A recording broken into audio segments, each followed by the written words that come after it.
Itatanong ko lang po sa panahon po natin ngayon, 'di ba puro kaguluhan po.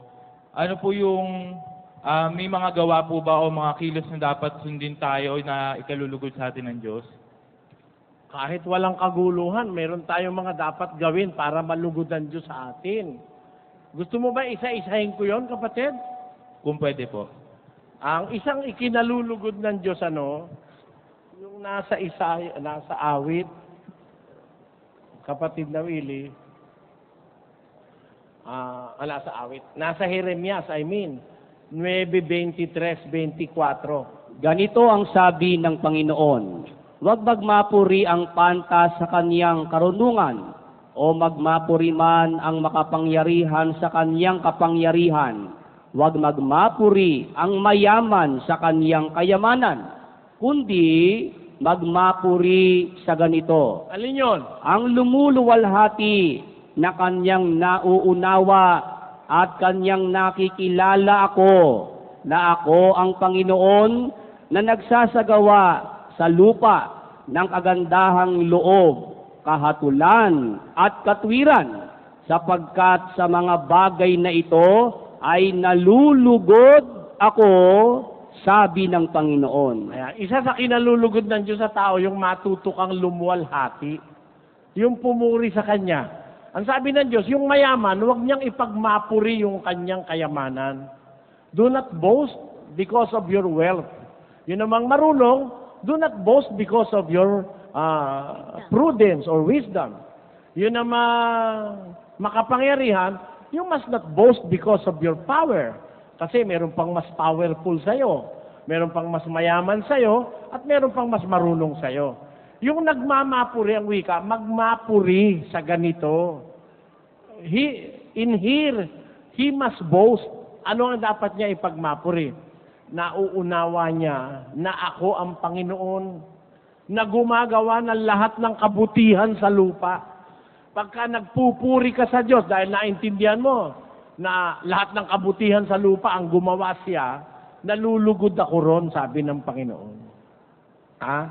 Meron pang iba na ikinalulugod ng Diyos. Bukod sa pinupuri siya ng tao, nalulugod siya, yung nasa Kawikaan, Brother Willie. 6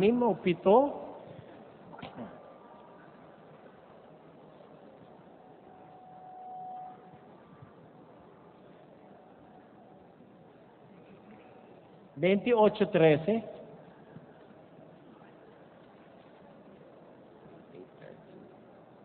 Ang hain ng masama. 15:8 po. 15:8. Ang hain ng masama ay karumal-dumal sa Panginoon. Ngunit ang dalangin ng matuwid ay kaniyang kaluguran. Ayun, ang isang kaluguran ng Diyos pag nananalangin yung matuwid. Bawa, si San Juan Bautista, matuwid. Si Maria, pag nananalangin yon, si Santiago, natutuwa ang Diyos, nalulugod ang Diyos. O halimbawa naman, ikaw ay nagbibigay ka sa kapwa ng tulong. Agaya ni San Pablo, tinulungan ng mga kapatid sa Filipos, natutuwa ang Diyos doon. Pakinggan mo. Filipos 4:18. Tatapwat, mayroon ako ng lahat ng bagay at sumasagana. Ako'y busog.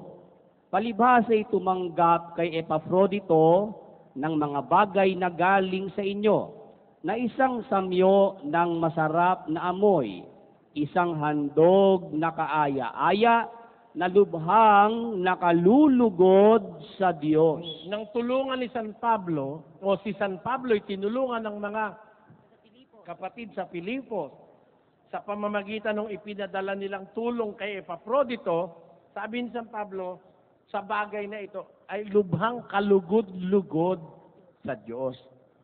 Meron pa, sa 13:16 ng Ebreo. Hebreo. Tatapwat, ang paggawa ng mabuti at ang pag-abuloy ay huwag ninyong kalimutan, sapagkat sa mga gayong hain, ang Diyos ay totoong nalulugod.